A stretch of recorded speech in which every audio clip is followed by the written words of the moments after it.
எபிரேயர் 12ஆம் அதிகாரம் 2ஆம் வசனம் எடுத்து வாசிக்கலாம்.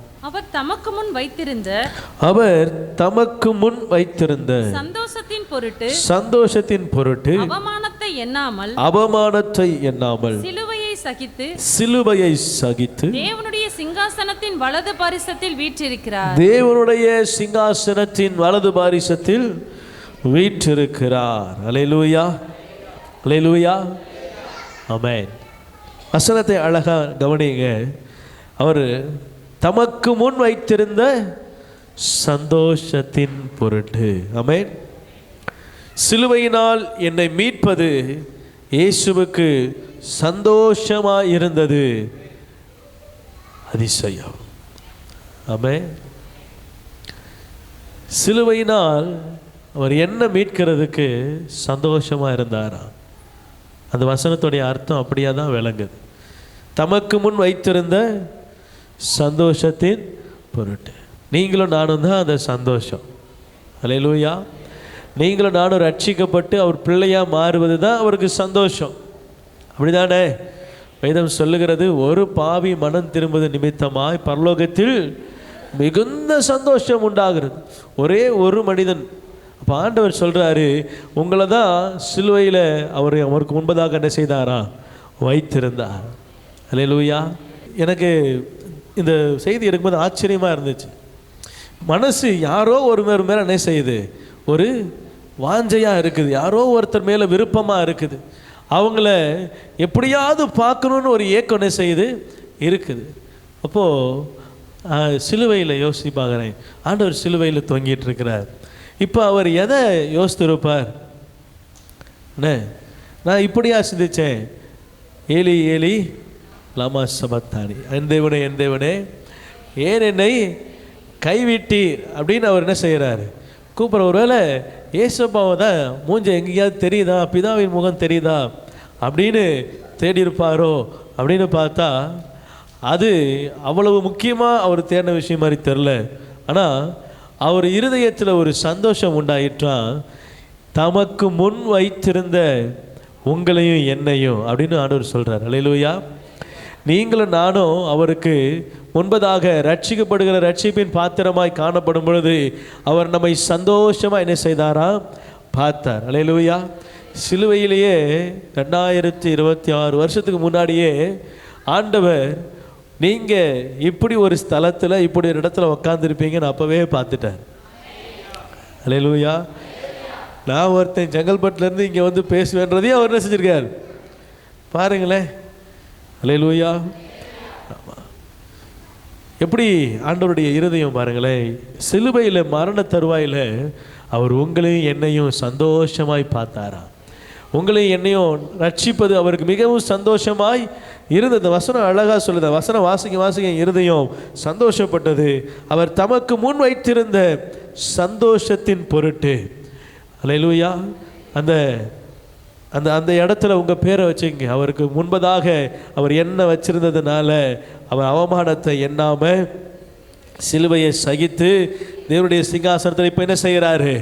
அவன் எல்லாவற்றையும் முடித்து நிறைவேற்றி இப்பொழுது சிங்காசனத்தில் அமர்ந்திருக்கிறார். ஆமென். அவர் மீண்டும் வரப்போகிறார். ஏன்னா அதே சந்தோஷத்தோடு என்னை கொண்டு போவதற்காக. அல்லேலூயா. ஆமென். மனவாட்டியாய் நான் அவரோடு கூட என்ன செய்ய போகிறோம்? நித்திய காலமாய் நான் வாழ போகிறோம். கர்த்தர் நல்லவர். ஆண்டவர் இந்த வார்த்தையின்படி உங்களை நடத்த வல்லவராக இருக்கிறார். இந்த வசனத்தில் ஆண்டவர் உங்களோடு கூட பேசுகிற, உங்களோடு கூட சொல்ல வருகிற விஷயம் என்னன்னா, நான் உங்களை எனக்கு முன்னாடி இருக்கிற சந்தோஷமாக பார்க்குறேன். அல்லேலூயா. ஆண்டவர் உங்களை பார்க்குறாரா? எப்படி பார்ப்பார் தெரியுமா? சந்தோஷத்தின் கிரியைகளாக என்ன செய்கிறார்? பார்க்கிறார். அல்லேலூயா. 1 பேதுரு 2ஆம் அதிகாரம் 24ஆம் வசனம். நாம் பாவங்களுக்கு செத்து நீதிக்கு பிழைத்திருக்கும்படிக்கு அவர்தாமே தமது சரீரத்திலே நம்முடைய பாவங்களை சிலுவையின் மேல் சுமந்தார். அவருடைய தழும்புகளால் குணமானீர்கள். அல்லேலூயா. நாம் பாவங்களுக்கு என்ன செய்யணுமா? சாகணும். எதுக்கு பிழைக்கணும்? நீதிக்கு பிழைக்கணும். அவர் தாமே தம்முடைய சரீரத்தில் பாவங்களை என்ன செய்தாரா? சிலுவையின் மேல் சுமந்தார். எதற்காக? அவர் என்னை காப்பாற்ற, என்னை பிழைத்திருக்கும்படியாய் அவருடைய நீதியை எனக்கு கொடுத்து நம் பாவங்களை அவர் எடுத்துக்கொண்டு தமது அவருடைய சரீரத்தில் நம்முடைய பாவங்களை எல்லாம் சுமந்து அவர் சிலுவையில் என்ன செய்தாரா? ஆமாம், எல்லாவற்றையும் தீர்த்தார், சுமந்து தீர்க்கிறார். ஏன் அப்படின்னா உங்களை என்னையும் அவர் மகிழ்ச்சி உள்ளவர்களாய் மாற்றும்படியாய் அவர் நம்மைக்கு முன்பதாக வைத்திருந்த மகிழ்ச்சியாய். இப்போது நீங்கள் ஒருத்தரை நேசிக்கிறீங்க, உங்களை உங்களை உங்களை அவங்க ரொம்ப நேசிக்கிறாங்க, என்னை அவங்க ரொம்ப நேசிக்கிறாங்கன்னா அவங்களுக்காக நான் எதையும் நான் செய்வேன் அப்படி தானே? இப்போ எனக்கு ஒரு தம்பி உண்டு, அவன் முதல்ல என்னை அப்போ தான் அப்படி ஒருத்தன் இருக்கிறானே எனக்கு தெரியாது. வீட்டுக்கு வராங்க, அவன் ஒரு 10 நாள் இந்த சம்மர் வெக்கேஷனில் எங்கள் வீட்டுக்கு வரான், கொஞ்ச நாள் இருக்கிறான். ஏன்னா அவனை ரொம்ப என்ன செய்யுது, பிடிக்குது. நான் எப்பவுமே ஜாலியாக என்ன செய்வேன், என்கிட்ட ஓடிட்டு தெரியுது. என் கூட வரதுனால கிரிக்கெட் விளாட போக, அங்கே போக, கேரம் போர்டு விளாட, செஸ் விளாட, இப்படி இல்லாமே இருக்கும். என் கூட சந்தோஷமாக இருக்கும். என்ன செஞ்சிச்சு, அவனுக்கு என்ன பிடிச்சி 10 நாள் கழித்து ஊருக்கு போகும்போது அழுகுறான், ராஜா மாமா விட்டு போக மாட்டேன். இல்லை, அப்படி ஒரு அழுகை இது வரைக்கும் நான் யாரும் என்னை பார்த்து அழுததே கிடையாது. அல்லேலூயா. என்னைய விட்டு போடான்னு சொல்கிறவங்க மத்தியில் என்னை விட்டு போக மாட்டேன்னு மற்ற என்ன செய்கிறான், அழுவுறியா. உடனே எனக்கும் மேலே ரொம்ப என்ன செஞ்சிருச்சு, ஒரு பாசம் வந்துருச்சு. நமக்காக ஒருத்தன் அழுகுறானே, நம்மளை விட்டு போக மாட்டேன்னு அழுகுறானே, நம்மளை பிரிஞ்சு போகிறோமே அப்படின்னு சொல்லி நினச்சி ஒருத்தன் அழுகுறானே அப்படின்னு ஒரு மனசில் ஒரு என்ன செய்யுது, ஒரு தாக்கத்தை ஏற்படுத்துது. அல்லேலூயா. அதுக்கு முன்னாடி வரைக்கும் 10 நாளுக்கு முன்னாடி வரைக்கும் அவன் யாருன்னே எனக்கு தெரியாது, உண்மையே தெரியாது. 10 நாளுக்கு முன்னாடி வரைக்கும் தான் அப்படி ஒருத்தர் இருக்கிறானே எனக்கு தெரியும். 10 நாள் பழக்கத்தில் என் மனசு என்ன செய்யுது, அவனுக்காக மாறுது. அவனை நேசிக்கும்படியா, அவன் மீது அன்பு கூறும்படியா என்ன செய்யுது, மாறுது. அவனை ஒருத்தன் அடிக்க போனால் என் மனசு என்ன செய்யுது, அவனுக்காக அவன் குறுக்கில் போய் நின்று நான் தடுக்கணும் அப்படின்னு செய்யுது தோணுது. ஏன்? அவன் என் மீது வைத்த பாசம், நான் அவன் மீது வைத்த பாசம். அல்லேலூயா. புரியுதா? இப்போ ஆண்டவர் உங்களுக்காக, உங்களுடைய பாவங்களுக்காக, நம்மளுடைய பாவங்களுக்காக அவர் ஏன் சாகணும் அப்படின்னா, அவர் உங்கள் மேலே வைச்ச பாசத்துக்காக, அவரை உங்களை மகிழ்ச்சியாக இருக்க வைக்கணும் அப்படின்றதுக்காக. ஆண்டவர் நம்மை நித்திய ஆசீர்வாதத்துக்கு நேராக நடத்த வேண்டும் என்பதற்காக அவர் சொல்கிறாரு, நாம் பாவங்களுக்கு செத்து நீதிக்கு பிழைக்கும்படிக்கு அவர் தாமே தம்முடைய சரீரத்தில் என்ன செய்தாரா, பாவங்களை சிலுவையின் மேல் சுமந்தார். அவர் தழும்புகளால் நீங்கள் என்ன செய்திருக்கிறீங்க, சுகமாக இருக்கிறீங்க. இப்போ எங்கள் ஊருக்கு வந்தானா, அடுத்த வெக்கேஷனுக்கு நான் அவங்க ஊருக்கு போகிறேன், திருநெல்வேலிக்கு போகிறேன். போகும்போது அங்கே இருக்கிற ஒருத்தன் இமானுவேல் என்ன செய்கிறான், பெரியவன், இவன் சின்னவன், என் தம்பி. அவன் இவனை அடிக்க வரான். நான் 2 கையில் பாக்கெட்டில் கை விட்டு நேராக என்ன செய்கிறேன், நடந்து போய் எட்டிட்டு ஒரு மிதி, அட்ரா பார்ப்போம், தொடுறா பார்ப்போம் அப்படின்னு. கடைசியில் கும்பல் கூட்டினாக்க நாங்கள் ஓடிட்டோம் 2வது. ஆனால் அவனை அடிக்க போகும்போது எனக்கு என்ன செய்யுது, அல்லேலூயா, உங்கள் மேலே விழ வேண்டிய அடியை என்ன அடிங்கன்னு சொல்லி என்ன செய்கிறா, முன்னாடி வந்து நின்று தடுத்து சிலுவையின் மேலே எல்லாவற்றையும் சுமந்து கொண்டு ஆண்டவர் உங்களுக்கு எங்களுக்கும் மகிழ்ச்சியை கொடுத்திருக்கிறார், சுகத்தை கொடுத்திருக்கிறார். அவர் தழும்புகளால் சுகமானீர்கள். அல்லேலூயா. சங்கீதம் 40:16. உம்மை தேடுகிற அனைவரும், உம்மை தேடுகிற அனைவரும் உமக்குள் மகிழ்ந்து உமக்குள் மகிழ்ந்து என்ன செய்யட்டும். அல்லேலூயா, அல்லேலூயா. இப்போ 2 காரியங்களை நம்ம முதலாவது வாசித்தோம். அவருக்கு முன் வைத்திருந்த சந்தோஷம், அவர் நம்ம மீது வைத்திருந்த அன்பை வெளிப்படுத்தும்படியாய் சிலுவையில் எல்லாவற்றும் எனக்காக சுமந்து தீர்த்தார். இங்கே 40வது அதிகாரத்தில் 16வது வசனம் இப்படியாய் சொல்லுகிறது, உம்மை தேடுகிற யாவரும் அனைவரும் உமக்குள் என்ன செய்யட்டும், மகிழ்ந்து சந்தோஷப்படுவார்களாக. உம்முடைய ரட்சிப்பை விரும்புகிறவர்கள் கர்த்தருக்கு மகிமை உண்டாவதாக என்று எப்போதும் சொல்வார்களாக. ஆமென். இப்போ அவர் எனக்காக செய்ய வேண்டிய எல்லாத்தையும் செஞ்சு முடிச்சிட்டார். இப்போ நான் அவரிடத்தில் செய்ய வேண்டியதை ஒரு சில ஆலோசனையாக என்ன செய்கிறார், சொல்லுகிறார். என்ன சொல்கிறாரு, உம்மை தேடுகிற அனைவரும் உமக்குள் சந்தோஷப்படுவார்களாக. ஆமென். யார் சந்தோஷப்படுவா? அவரை தேடுற யாவரும் என்ன செய்வாங்களாம்? வித்தியாசமே கிடையாது, பாரபட்சமே இல்லை. இன்னைக்கு தான் ஆண்டவர் யாருன்னு அறிந்து கொள்கிற ஜனமாக இருந்தாலும், இன்றைக்கி தான் ஆண்டவர் இயேசுன்ற வார்த்தையை கேள்விப்படுற ஜனமாக இருந்தாலும், அவர்கள் ஆண்டவரை நோக்கி பார்த்து ஆண்டவரிடத்தில் சமூகத்தில் கிட்டி சேர்வார்கள் என்று சொன்னால் வேதம் சொல்கிறது அவர்களும் களி கூறுகிற ஜனங்களாக இருப்பாங்க. அவர்களுக்கும் கர்த்தர் மகிழ்ச்சி என்ன செய்கிறார்? கொடுக்கிறார். அவர்களும் ஆண்டவரால் ஆசீர்வதிக்கப்படுகிறவர்களாய் இருக்கிறாங்க. ஆமென். உம்மை தேடுகிற யாவரும் அனைவரும் சந்தோஷப்படுவார்களாக. அல்லேலூயா. 17 வசனம் இப்படியாய் சொல்லுகிறது, கர்த்தரோ என்மேல் நினைவாய் இருக்கிறார். அவரை தேடுகிறவர்கள் மீது அவர் நினைவாய் இருக்கிறார். அவரை தேடுகிறவர்கள் சந்தோஷம் அடைவார்கள். அன்னால் ஆண்டவருடைய ஆலயத்தில் கர்த்தரை தேடி போனாங்க, சந்தோஷம் அடைந்தாங்க. ஈசாக்கு கர்த்தர் சமூகத்தில் உட்கார்ந்து அமர்ந்து இருக்கும் பொழுது ஆண்டவர் சொல்றாரு, உன் தகப்பனை போல நீ என்ன செய்யாத, வேறு தேசத்துக்கு போகாத, இங்கேயே அமர்ந்திரு, நான் உனக்கு நூறத்தனையான ஆசீர்வாதத்தை என்ன செய்வேன், தருவேன். சொன்னபடி உட்கார்ந்திருந்தார், அமைதியாக காத்திருந்தார். கர்த்தர் 100 மடங்கு ஆசீர்வதித்தார். கீழ்ப்படிதல் உள்ளவருக்கு, கர்த்தரை தேடுகிறவர்களுக்கு கர்த்தர் ஆசீர்வதிக்கிறவராய் இருக்கிறார். அல்லேலூயா. அதே சங்கீதம் 51:12 வாசிக்கலாம். உமது இரட்சணியத்தின் சந்தோஷத்தை, உம்முடைய இரட்சணியத்தின் சந்தோஷத்தை திரும்பவும் எனக்கு தந்து உற்சாகமான ஆவி என்னை தாங்கும்படி செய்யும். அல்லேலூயா. ஒருவேளை நான் இழந்திருப்பேன், ஆனால் ஒருவேளை நிறைய பேர் சொல்ல கேட்டிருக்கிறேன், அந்த எனக்குள்ளே இருக்கிற ஏதோ ஒரு வெறுமை இருக்கிற மாதிரியே என்ன செய்கிறேன், ஃபீல் பண்ணுறேன். இல்லை, எனக்குள்ளே ஏதோ ஒரு குறை இருக்கிற மாதிரியே இருக்குது. ஒன்றும் இல்லை, எனக்கு எந்த குறையும் இல்லை, ஆனால் என் முகத்தில் சந்தோஷமும் இல்லை. அல்லேலூயா. மனுஷனுக்கு எப்போ சந்தோஷம் வரும் சொல்லுங்கள்?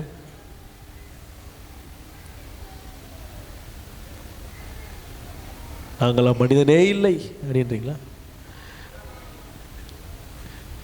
மனுஷனுக்கு எப்போ சந்தோஷம்? அவனுக்கு எப்போ எதை பார்த்தா சந்தோஷம், இல்லை எங்கே போனால் சந்தோஷம், என்ன கிடைச்சா சந்தோஷம்? சரி, உங்களுக்கு என்ன கிடைச்சா சந்தோஷப்படுவீங்க? இல்லை உங்களுக்கு எது சந்தோஷத்தை கொடுக்கும்னு நினைக்கிறீங்க? ஒன்றுமே இல்லையா?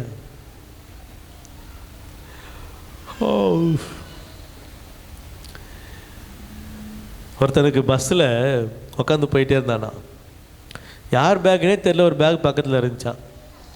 திறந்து பார்த்தா 3 கோடி ரூபா பணம் இருந்துச்சான். எவ்வளவு? 32 பல்லு என்ன செய்யுது?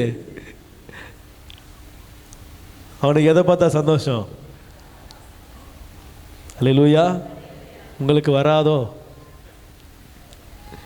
எனக்கு சின்ன வயசில் வண்டி ஓட்டும் போது ஒரு 10 ரூபா குப்பை தோட்டிலேருந்து என்ன செய்யுது, என் கண்ணில் அத்தனை குப்பை தெரியல, ஆனால் 10 ரூபா மட்டும் என்ன செய்யுது, ஷார்ப்பாக தெரியுது.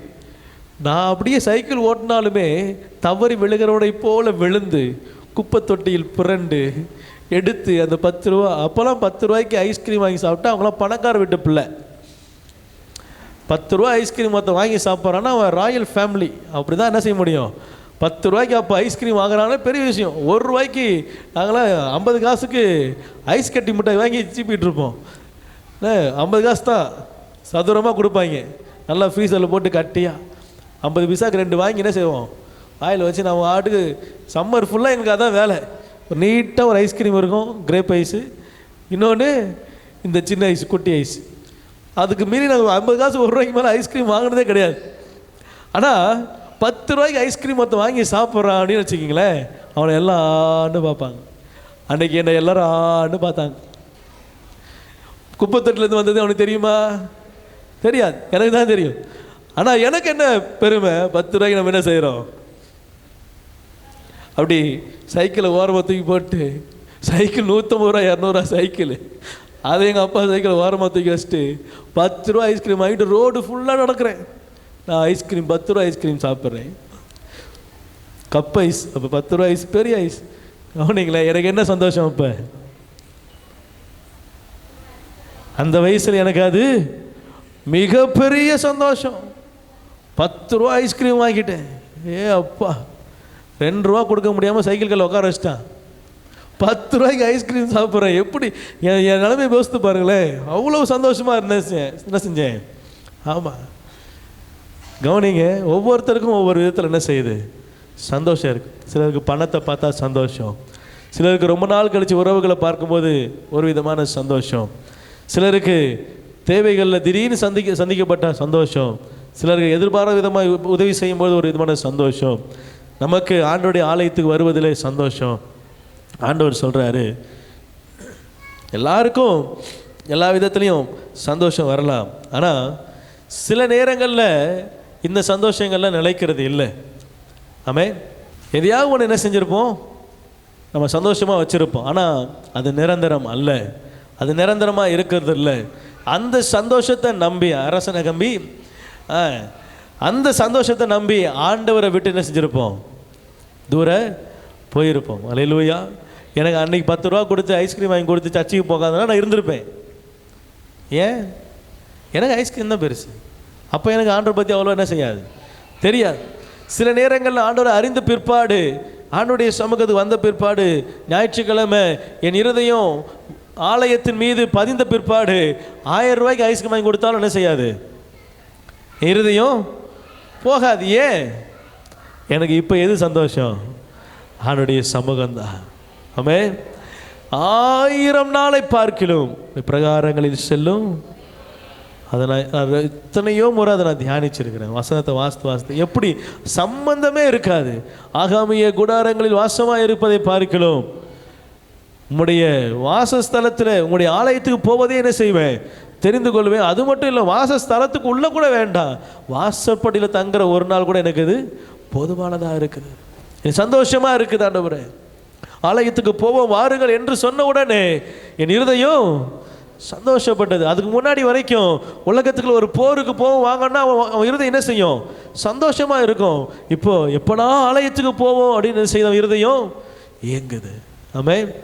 ஒரு நேரத்தில் உலகத்தை நம்பி சில நேரங்களில் ஆண்டவரை நம்ம விட்டுருப்போம். ஆண்டவர் சொல்கிறாரு, நான் மீண்டுமாய் உங்களை ஆசீர்வதிக்க விரும்புகிறேன், மீண்டுமாய் உங்களை ஆசீர்வதிக்க, மீண்டும் என்னுடைய ரட்சணத்தின் சந்தோஷத்தை அவர் திரும்பவும் எனக்கு தந்து, நான் இழந்து போயிருப்பேன் அப்படின்னு நீங்கள் நினைக்கிறீங்க அப்படின்னா ஆண்டவர் உங்களை பார்த்து சொல்கிறாரு, மீண்டுமாய் உங்களுக்கு தர ஒரு ஆயத்தமாக இருக்கிறார். ஆமென். நான் இழந்து போயிருக்கிறேன் அப்படின்னு நீங்கள் யோசித்தீங்கன்னா ஆண்டவர் சொல்கிறார், மீண்டும் உங்களுக்கு அதை கொடுக்கிறவராக இருக்கிற. நீதிமொழிகள் 27:11 வாசித்து முடிக்கலாம். என் மகனே, என் மகனே, என்னை நிந்திக்கிறவனுக்கு நான் உத்தரவு கொடுக்கத்தக்கதாக, என்னை நிந்திக்கிறவனுக்கு நான் உத்தரவு கொடுக்கத்தக்கதாக, நீ ஞானவானாகி என்ன என் இருதயத்தை சந்தோஷப்படுத்து. அல்லேலூயா, அல்லேலூயா. என்னை அநேகர் நிந்திக்கிறாங்க. ஆண்டவர் சொல்கிறாரு, என்னை அநேகர் என்ன செய்கிறாங்க, நிந்திக்கிறாங்க. இந்த வசனம் உங்களை பார்த்து என்னை பார்த்து பேசுகிற மாதிரியே இருக்கும்.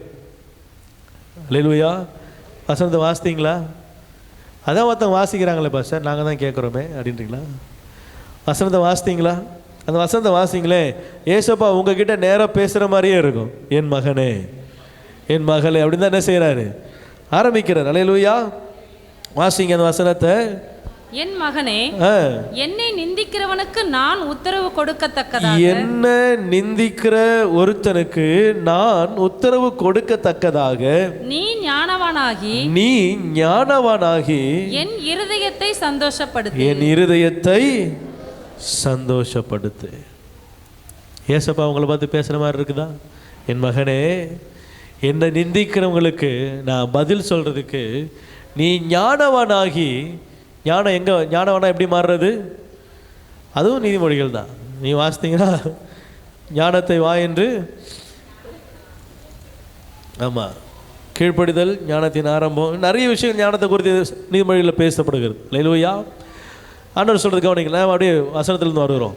நீ ஞானவானாகி வேதத்தை படித்து என்னை தேடி என்னுடைய கிரியைகளை அறிந்து நான் யார் என்பதை உணர்ந்து நீ அதில் தேறினவனாய் மாறி, ஞானவானாய் மாறி, உலகத்துக்கு தேறினவனாய் மாறி அவர்களுக்கு நான் பதில் சொல்லத்தக்கதா நீ ஞானவானா என்ன செய்யணும், மாறணும். நீ எப்படி ஞானவானா மாறினீங்க அப்படின்னா ஆண்டவர் சொல்கிறாரு, என் இருதயம் மகிழும். அல்லேலூயா. இன்று பொழுதில் பெரிதுவக்கும் தன் மகனை சான்றோன் என கேட்ட பெற்றோர், அதன தாய் தகப்பன்னு கிடையாதா? அல்லேலூயா. எல்லாத்துலையும் பிரித்து வச்சுக்கிறீங்க.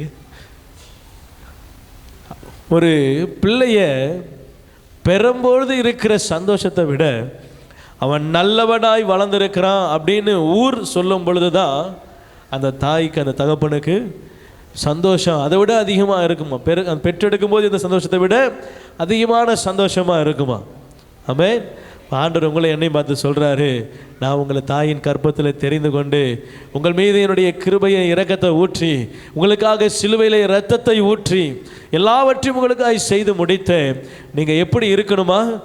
ஞானவனாய் இருந்து ஆண்டவரை நிந்திக்கிற யாராக இருந்தாலும் அவர்களுக்கு என் பிள்ளைய பார், அவன் பரிசுத்தத்தில் என்ன செய்கிறான், இன்னும் உத்தமத்தில் நிற்கிறான். பிசாசுகிட்ட ஆண்டவர் சொல்றாரு, யோபு இன்னும் உத்தமத்தில் என்ன செய்கிறான், நிற்கிறான். யோபு ஞானி. ஆமென். நீங்களும் நானும் ஞானவானாய் மாறணும் கத்த விரும்புகிறார். ஹல்லேலூயா. ஆமாம். ஆண்டவர் இடத்துல ஒருத்தர் ஒன்று கேட்டாங்கன்னா, என் பிள்ளைய பார், அதில் என்ன செய்ய மாட்டான், மீற மாட்டான். அப்படியே கல் மாதிரி என்ன செய்வான், கன் மாதிரி நிற்பான். அப்படின்னு ஆண்டவர் உங்களை என்னையும் குறித்து என்ன செய்யணும், ஆமாம், பதில் பேசணும். எதிர் பேசுகிறவங்களுக்கு என்ன செய்யணும், அவர் பதில் சொல்கிற அளவுக்கு நான் என்ன செய்யணுமா, அவர் இருதயத்தை சந்தோஷப்படுத்துகிறவனாய் மாற வேண்டும், ஞானம் உள்ளவனாய். ஹல்லேலூயா. நீங்களும் நானும் தான் அவருக்கு முன்பதாக வைக்கப்பட்ட சந்தோஷம். நீங்களும் நானும் தான் அவருடைய இருதயத்தில் சிந்தையிலே காணப்பட்டவர்கள். உங்களையும் என்னையும் ரட்சிப்பது தான் அவருக்கு பெரிய சந்தோஷமாக இருந்தது. உங்களையும் என்னையும் அவர் மகிழ்ச்சியாக கருதினதுனால தான் அவர் உங்களுக்காக எனக்காக தன்னுடைய சிலுவையில் என்னை நீதிமானாக்கி அவர் பாவியாகி சிலுவையில் மரித்தார். அவருடைய இருதயத்தை சந்தோஷப்படுத்தும்படியாக தான் என்னை அவர் தெரிந்து கொண்டார். நான் அவருடைய பிள்ளையாய் வாழ விரும்பணும், நான் அவருடைய பிள்ளையாய் முழுவதுமாய் வாழணும். யோபு ஆண்டவரிடத்திலிருந்து பிசாசு கட்டளையை பெற்று எவ்வளவு வாதித்தாலும் கர்த்தரிடத்தில் நன்மையை பெற்ற நான் தீமையை பெற வேண்டாமோ. அவர் என்னை ஆசீர்வதிக்கும் பொழுது அவரை புகழ்ந்து விட்டு, அவர் ஒருவேளை எனக்கு ஒரு கஷ்டத்தை ஒரு நஷ்டத்தை அனுமதிக்கும் பொழுது நான் அவரை இகழ்வது அது மூடத்தனமானது அல்ல. நான் அதை செய்ய மாட்டேன். நான் அவரை எதிர்த்து பேச மாட்டேன். நான் என் வாயினால் என்ன செய்ய மாட்டேன், பாவம் செய்ய மாட்டேன். அவருடைய இருதயத்தில் காத்து கொள்கிறதை ஆண்டவர் அவனை குறித்து சாட்சி கொடுக்கிறார். நம்மை குறித்து கர்த்தர் சாட்சி கொடுக்கணும். அல்லேலூயா. உங்களை என்னை குறித்து கர்த்தர் சாட்சி கொடுக்கணும். என் பிள்ளை எங்கேயும் உத்தமமாக நிற்பா, என் பிள்ளை எங்கேயும் உத்தமமாக நடப்பா. அல்லேலூயா. வாலிப பிரயாயத்தை குறித்து கர்த்தர் சாட்சி கொடுக்கணும். என் பிள்ளை எங்கேயும் உத்தமமாக இருக்கும். அல்லேலூயா. உன் நடக்கையில் என்ன செய்யணும், காத்துக்கொள்ளணும். கர்த்தருக்கு உண்மையாக வாழணும். எந்த சூழ்நிலையிலும் ஆண்டவரை உறுதியாக பிடிச்சிக்கணும். உலகத்திலிருந்து எவ்வளவு பெரிய நன்மை வந்தாலும் எவ்வளவு பெரிய உயர்வு வந்தாலும் கர்த்தரை முன்பதாக நிறுத்தி அதை என்ன செய்யணும், அனலைஸ் பண்ண கற்றுக்கணும், அதை பகுத்தறிய கற்றுக்கணும். அல்லேலூயா. வாலிபர்களுக்கு மாத்திரமல்ல, நம்ம எல்லாருக்கும் அப்படித்தான். உலகத்திலிருந்து ஒரு நன்மை வருதுன்னா அதை உடனே என்ன செய்யக்கூடாது, ஆமாம், கர்த்தருக்கு சோத்திரம் அல்லேலூயான்னு வாங்கிடக்கூடாது. இது கர்த்தரை அனுமதிக்கிறாரான்னு யோசிக்கணும். ஆமென். கர்த்தர் நல்லவர். கண்ணில் மூடி செபிக்கலாமா? என்னை அவர் சந்தோஷத்தின் பொருட்டாய் வைத்திருக்கிறார். என்னை மீட்க சிலுவையினால் என்னை மீட்பது கிறிஸ்து இயேசுவுக்கு சந்தோஷமாக இருந்தது. அதிசயம். ரோமர் 5:7 நீதிமானுக்காக ஒருவன் மரிக்க துணிவான், நல்லவனுக்காக ஒருவன் மரிக்க துணிவான். ஆனால் நீங்களும் நானும் பாவிகளாக இருக்கையில் கிறிஸ்து இயேசு நமக்காய் மரித்தார். இந்த வசனத்தின்படி பார்த்தா நம்ம சந்தோஷத்தை கொடுக்கிறவங்களா இல்லை, நான் பாவிகளாக இருக்கையில் அப்படின்னு வேதம் சொல்லுது. நான் சந்தோஷத்தை கொடுக்கிறவனா இல்லை, ஆனால் ஆண்டவர் என்னை சந்தோஷத்தை கொடுக்கிறவனா பார்த்தார். என் மீது அவர் நம்பிக்கை உடையவராக இருந்தார். காரணம், அவர் என்னை நேசித்த நேசம், அவர் என் மீது வைத்த நேசம் அது பெரியது. உங்கள் இருதயத்திலிருந்து ஆண்டவர் சமூகத்தில் ஆண்டவர்கிட்ட ஒப்பு கொடுங்கப்பா, என்னை நடத்துங்கப்பா. தமக்கு முன் வைத்திருந்த சந்தோஷத்தின் பொருட்டு அவமானத்தை எண்ணாமல் சிலுவையை சகித்தார். அது எவ்வளவு பெரிய காரியம். எனக்காக அவமானப்பட்டார். நான் அவமானம் அடையக்கூடாது என்பதற்காக எனக்காக அவமானத்தை சகித்தார். சிலுவை அவமான சின்னமாக இருந்தது, எனக்காக அதை சகித்தார். அவருடைய இரக்கம் பெரியது. நல்ல தகப்பனே, உடைய சமூகத்தில் வருகிறேன். உடைய கருத்தில் எங்களை அர்ப்பணிக்கிறோம். ஆளுகை செய்வர், நீங்கள் ஆளுகை செய்யுங்கப்பா. எங்களை உமக்கு முன்பதாக மகிழ்ச்சியாய் நிறுத்தினதினால் நீர் எங்களை மீட்க ஆண்டவரே உம்மையே எனக்கு கொடுப்பதற்கு நீர் என்னை உம்முடைய பிள்ளையாய் நேசித்ததினால் எனக்காக எல்லாவற்றையும் கொடுத்தீங்க. நாங்களும் இந்த வார்த்தையை கேட்ட பிற்பாடு ஒருவேளை உம்மை விட்டு தூரம் போயிருந்தா ரட்சண்யத்தின் சந்தோஷத்தை எங்களுக்கு திரும்பவும் தந்து உற்சாக ஆவி எங்களை தாங்கும்படி செய்யுங்கப்பா. ஆண்டவரே, உடைய தயவுள்ள கரம் எங்களை மீண்டுமாய் தூக்கி எடுக்கட்டும். இரத்த கோட்டைக்குள்ள எங்களை மறைத்து கொள்ளுங்க. ஆண்டவரே, உம்மை என்னாலும் துதிக்கிற சந்தோஷத்தை எங்களுக்கு தாங்க. உம்மை என்னாலும் போற்றுகிற சந்தோஷத்தை எங்களுக்கு தாங்க. இந்த உலகத்தின் மகிழ்ச்சி நிரந்தரமானது அல்ல. உலகத்திலிருந்து பெற்றுக்கொள்கிறவைகளை குறித்து நாங்கள் மேன்மை பாராட்டாதபடி எனக்காக என் தேவன் செய்து முடித்ததை குறித்து நான் மேன்மை பாராட்ட கிருபை தாங்க. கிருபையாய் நடத்துங்க. வந்திருக்க ஒவ்வொரு ஆசீர்வதிங்க. இயேசு கிறிஸ்துவின் நாமத்தில் ஜெபிக்கிறேன் நல்ல பிதாவே, ஆமென்.